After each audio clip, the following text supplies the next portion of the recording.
Thank you, Chairwoman Waters, Ranking Member McHenry, members of the committee. I'm happy to discuss with the committee my purchases of GameStop shares and my discussions of their fair value on social media. It is true that my investment in that company multiplied in value many times. For that, I feel enormously fortunate. I also believe the current price of the shares demonstrates that I've been right about the company. A few things I am not. I am not a cat. I am not an institutional investor, nor am I a hedge fund. I do not have clients, and I do not provide personalized investment advice for fees or commissions. I'm just an individual whose investment in GameStop and posts on social media were based upon my own research and analysis. I grew up in Brockton, Massachusetts. My family was not wealthy. My father was a truck driver and my mom a registered nurse. I was one of 3 kids and the first in my family to earn a 4-year college degree when I graduated from Stonehill College in 2009. That was not a good time to be looking for a job. From 2010 to 2017, I worked at a few startup companies, but there were significant periods when I was unemployed. I took an interest in the stock market, and even though I had very little money, I used those times to educate myself and learn more about investing. In 2019, after nearly 2 years unemployed, I accepted a marketing and financial education job at MassMutual. My wife Caroline and I were thrilled that I had an income and benefits. My job was to help develop financial education classes that advisors could present to prospective clients. I was not a stockbroker or a financial advisor. I did not talk to clients, and I did not recommend stocks for them to buy. Before and after I joined MassMutual, I studied and followed stocks. One of those was GameStop. In early June of 2019, the price of GameStop stock declined below what I thought was its fair value. I invested in GameStop in 2019 and 2020 because, as I studied the company, I became more and more confident in my analysis. 2 important factors, based entirely on publicly available information, gave me confidence that GameStop was undervalued. First, the market was underestimating the prospects of GameStop's legacy business and overestimating the likelihood of bankruptcy. I grew up playing video games and shopping at GameStop, and I plan to continue shopping there.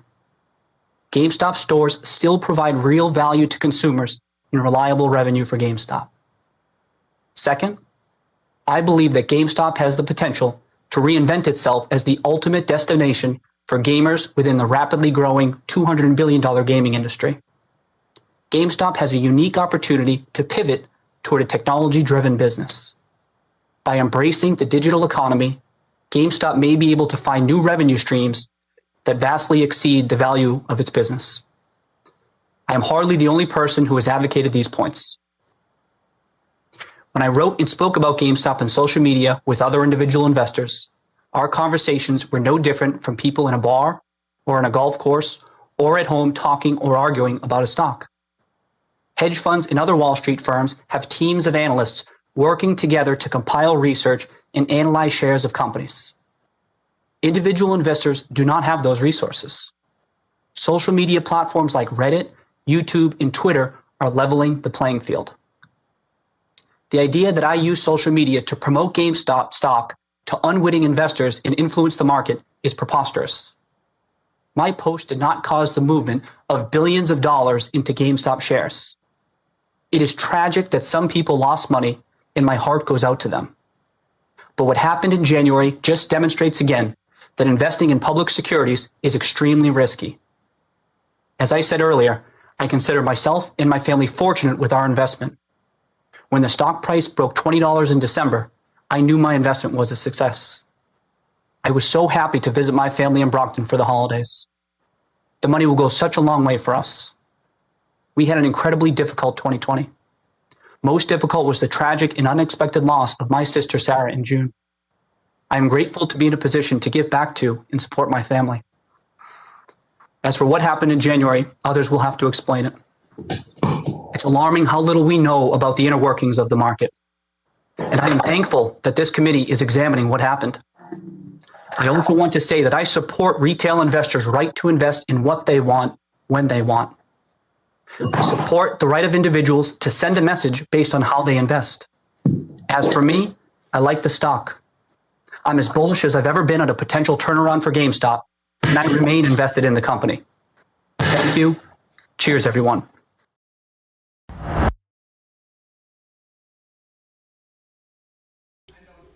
You know, guys, I get emotional when I hear that. And I know you guys probably don't. Probably some of you guys are like, oh, whatever. You know, what the hell is that, Marantz? It's like I've put in my whole life and all my free time and all my work in the world just to get that message out. I'm going to tell you, I wasn't in GameStop on the 27th or the 28th of January. I wasn't. I was talking about it with a friend of mine. A lot of you guys know this, the origins of the channel. But I was talking about it to a friend of mine who was like, man, this is pretty awesome that retail investors are taking over and, taking from the hedge funds. And that was my whole narrative for a while. And because I heard Keith Gill speak on the Hill during that oversight committee, it was like this affirmation. It was just like, wow, okay, maybe I need to do my homework here, because he said there's a transformation coming, there's a pivot coming, they have the ability. So I started looking into that ability, and looking into that, I went and read every Reddit post I could find. I mean, all the DD from Austin Tobit, you name it. Every YouTuber I could listen to, whether it be Uncle Bruce and or Ape Andy, Andrew No Money, Trades, Matthew Kors, anybody I could hear, I wanted to know what they had to say. And it was weird because I was trapped in this tunnel of like no one talking. Yeah, you had some memes and you had some tweets come out from Ryan Cohen and you had some things come out from Keith Gill, but nothing that was going to tell me what was going on. I had to go dig it out myself. And when I found out that there was nobody on YouTube talking about it, I decided, with that same friend that I was talking to, he said, hey man, I think you should start a channel. I think you should start. This had nothing to do with anybody in this circle that I'm with right now, or any other YouTuber or a pissed off Twitter guy, nothing of that. It was just me and a friend talking about the stock. And I said, he says, you got to do something more than just buying it, right? You got to do something more. Like, how can you help? And I was like, I don't know. Like, do I have any talent? I don't have any talent. I'm not DFV, right? I'm not Keith, where he's like, he comes from that background. But then I listen to him talk, and it rocks me because I know the struggle. I know the struggle of 2009. I know the struggle of not having a job. And I know the struggle of being successful and sharing that with my family. And I've shared a lot of those stories with you guys, things that rocked me over time. But YouTubers quitting and FUD coming through on Twitter, things like that, those are the things that are supposed to happen. Those are the things that will happen. There's some weak people out here, or people that are not here for the right reasons. I'm telling you, I've done my homework, and I broke down GameStop a long time ago. And right now I keep following the path of pivot, the path of we're going somewhere different. I'm invested for all those reasons. I know people think you're married to a stock. It's just not that. It's fundamental growth. And that's where people are now changing the narrative of other companies. Like Bed Bath & Beyond fundamentally is this, or AMC fundamentally is this. And it's just let's all remember what we're doing here. I don't ever forget. I don't, guys. I'm going to start this show a different way. I mean, I started off with this little speech here, but I want to tell you guys something. Can I share something with you guys? I mean, obviously I can. I mean, I'm going to do it anyway, right? No, first, welcome back to Marantz Rantz. Plenty of good information, a little bit of motivation, a whole lot of truth, no financial advice. Some of you guys have never been here before. Some are first-timers. And you'll hit the like button and you'll win some free NFTs, and we'll do all this stuff we do all day, every day. But I was late to the show because I was caught in my own feelings. I'm very emotional. I keep thinking about things that have happened and the way they've happened to get here, to put me in front of you. Honestly, I was talking to Amo yesterday, and I'm typing to Kyoto to this morning, and I'm just thinking to myself, where did we all start? So before we talk about the stock and we look at all this nonsense for a second, I want to tell you guys something.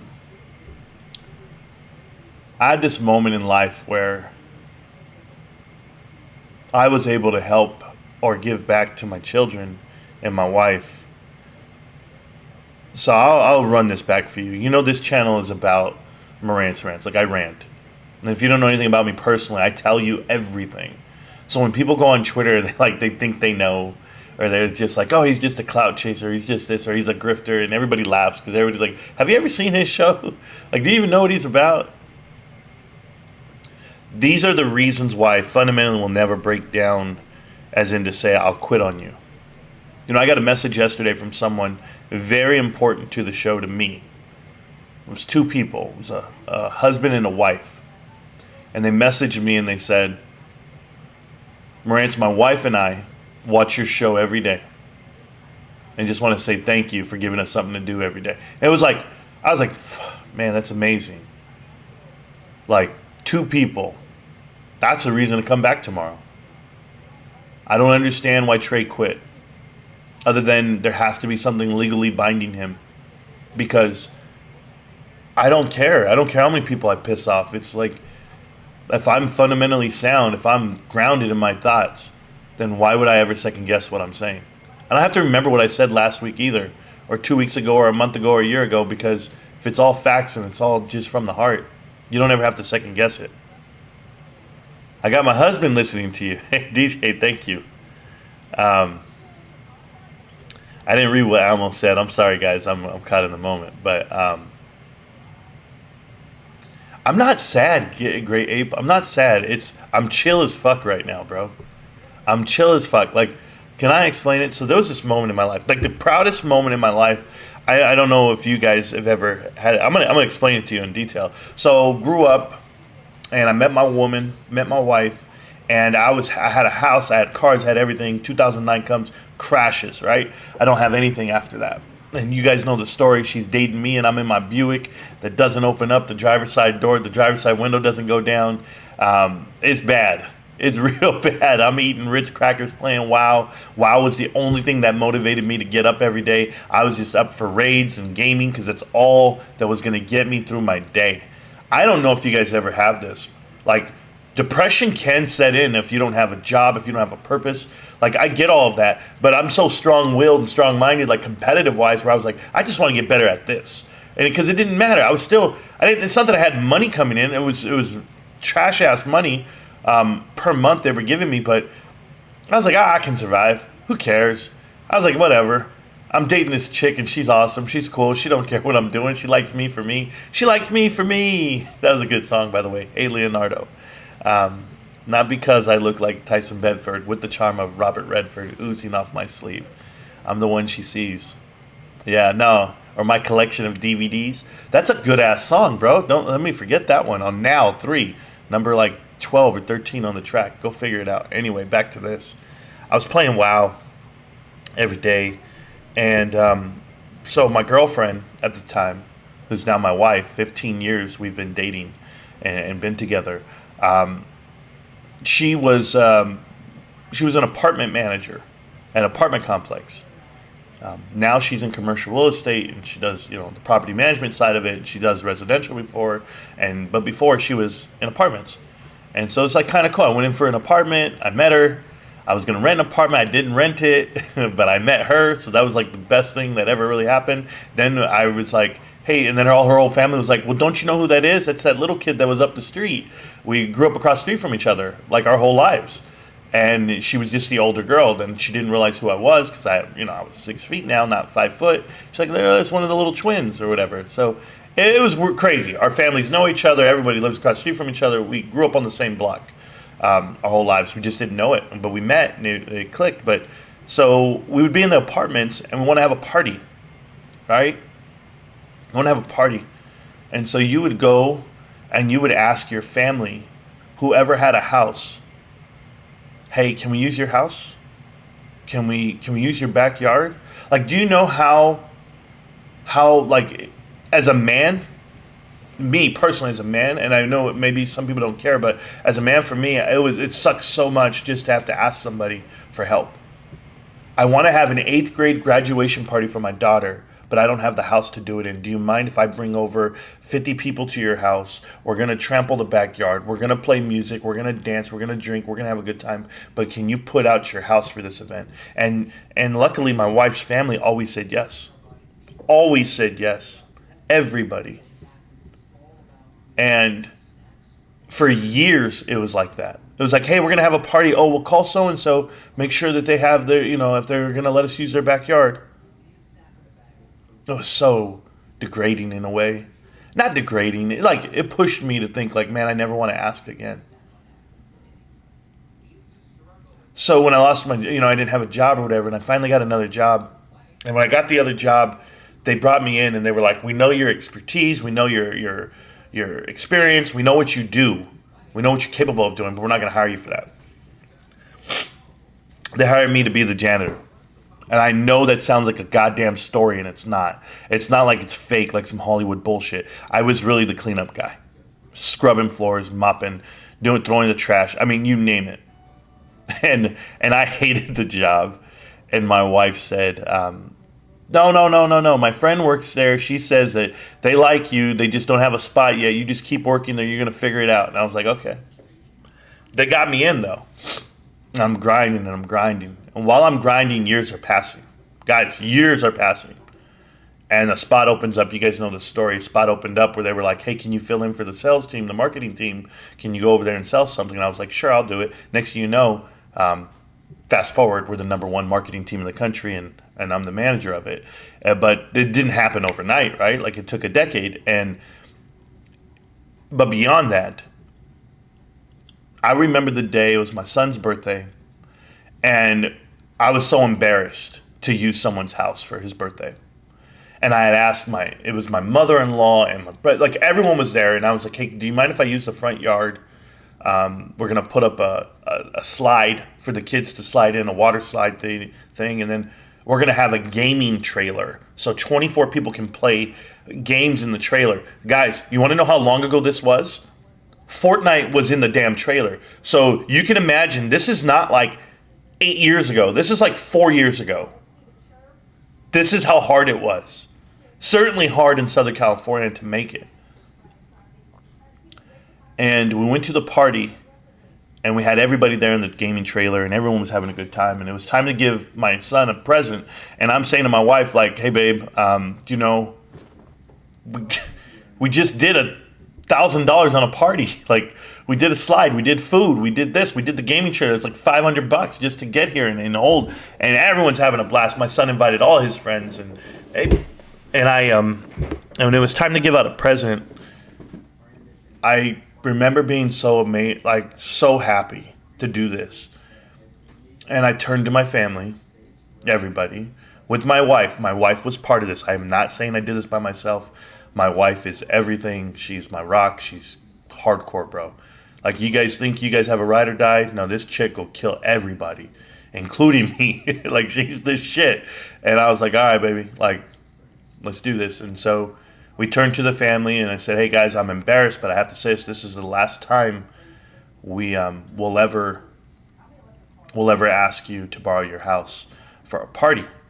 And they all took it like, man, it's okay, we're family, and I was just like, no, it's because we got the house down the street.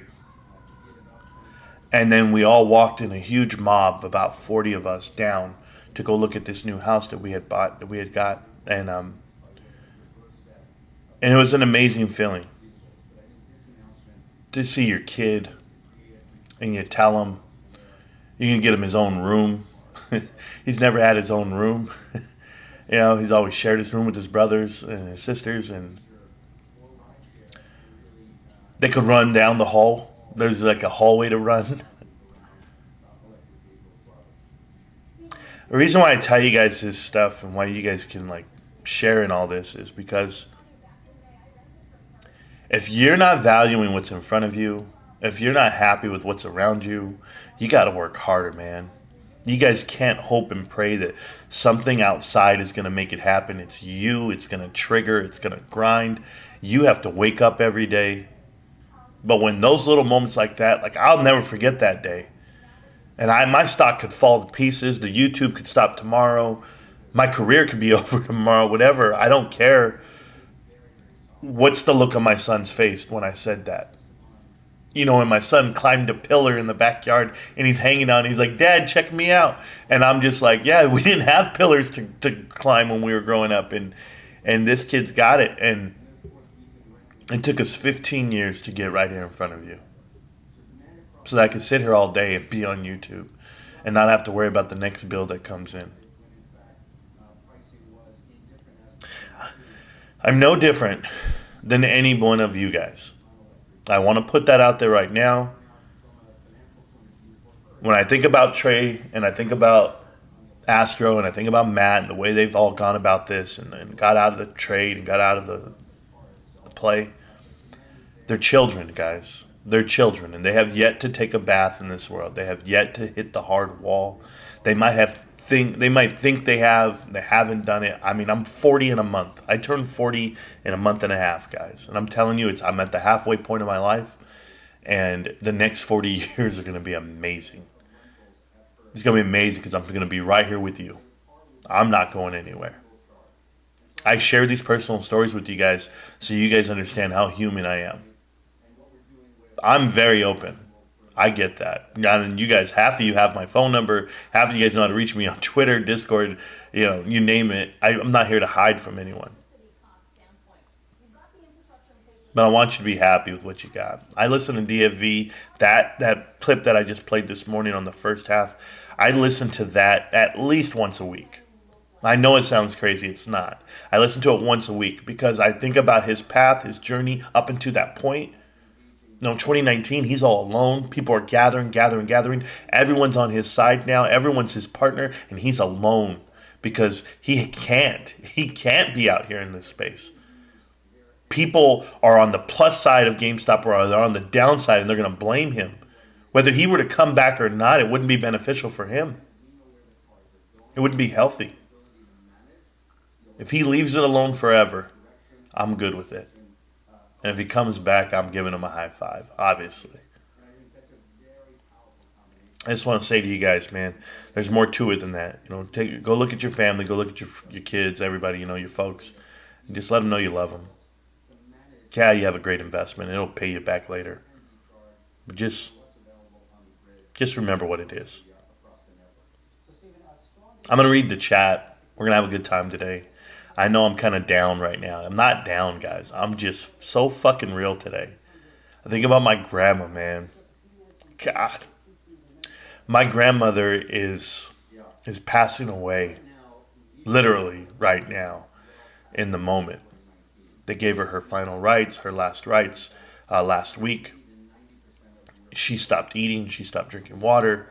And then out of nowhere, 3 days ago, she wakes up and she starts eating. And she's back to not eating again. She's in and out. And it's okay. 80 years old, 81 years old. Lived a great life, left a legacy behind of all of us. I mean, you couldn't imagine being the grandparent to like me and Rico, right? Like, there's two of you. It's like that. It's that grind as loud and as noxious my brother may be. My brothers and sisters are extremely successful in life. And that's just one family, and there's like 100 first cousins of mine. I'm not joking. It's crazy. And that's just, it's crazy to be in this environment. And I wish I could use a different word than crazy, but I think about her, man. I just hope she's proud of what we're doing. I'm just having one of those moments. But I'm good. I'm not having like a down moment, like I'm sad. No, I'm just reflection. It's just reflecting. If I have a tear or two, it's because the Cowboys won, goddammit, with the backup quarterback. And I'm undefeated in my fantasy football league. You guys could never see me on that. Lastly, supposedly we destroyed an asteroid from NASA. That's pretty funny. Nah, man, guys, I'm just here to have fun. I gotta I gotta make a phone call. 1 second. What's good? Yeah. Okay. Okay. I'll go get him. All right. Love you. Bye. Well, guys, that was the live stream. It's that simple. I have no choice. I have to get going. My son is sick. He's at school, and I have to go pick him up. My son takes priority over everybody and everything. So I'll be sure to go get him right now. Thank you guys so much for everything. I'll come back. Not today. It's going to take me a while to get across town, and then I have to get to work. But I owe you your boy Nancy NFT that I'm going to give away. I really am. So, hey guys, that's how real I am. It's life. So, love everybody, guys. I'll see you guys. I know the stream was short, 26 minutes. Probably my favorite live stream I've ever had. GameStop. Can't stop, won't stop. GameStop. I'm going to go get my little man. I'll see you guys. Peace.